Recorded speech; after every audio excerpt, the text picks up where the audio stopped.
চলুন আজ দক্ষিণ এশিয়ার ইতিহাসের এক প্রায় হারিয়ে যাওয়া অধ্যায়ে ডুব দেওয়া যাক। একবার ভাবুন, বিশাল এক প্রাচীন দুর্গনগরী পুরোটা স্মৃতি থেকে মুছে গেছে। কি রহস্য থাকতে পারে সেখানে?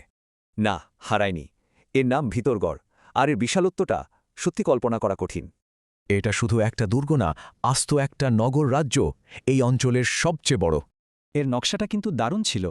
একদিকে প্রতিরক্ষা, অন্যদিকে তিব্বত চীনের বাণিজ্য পথ নিয়ন্ত্রণ। আর এই শহরের গল্পটা জড়িয়ে আছে এর সবচেয়ে বিখ্যাত রাজার এক করুণ কিংবদন্তির সাথে। লোকে বলে শত্রুরা যখন রাজ্য ঘিরে ফেলে তখন রাজা তার সম্মান বাঁচাতে এক চরম সিদ্ধান্ত নেন। সেই কিংবদন্তি এখনও বেঁচে আছে মহারাজার দিঘিকে ঘিরে, যা প্রায় ১৫০০ বছরের পুরনো। 10টা ঘাটওয়ালা এই বিশাল দিঘিটাই নাকি সেই রাজার শেষ আশ্রয়স্থল হয়েছিল। তো রাজার গল্পটা তো কিংবদন্তি, কিন্তু আসল ইতিহাসটা রাখা আছে পাশেই পঞ্চগড় রক্স মিউজিয়ামে।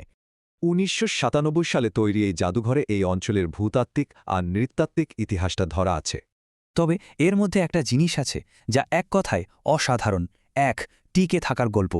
ভাবা যায়, এই ২৫ ফুট লম্বা নৌকাটা পাওয়া গিয়েছিল মাটির ৮ ফুট নিচে। পঞ্চগড়ের গল্প কিন্তু শুধু প্রাচীন যুগেই শেষ নয়, এর পড়তে পড়তে আছে ইতিহাস। এই একটা বিল্ডিং ঔপনিবেশিক আমল, মুক্তিযুদ্ধ সবই দেখেছে, আর এখন এর ভূমিকা একদম অন্যরকম।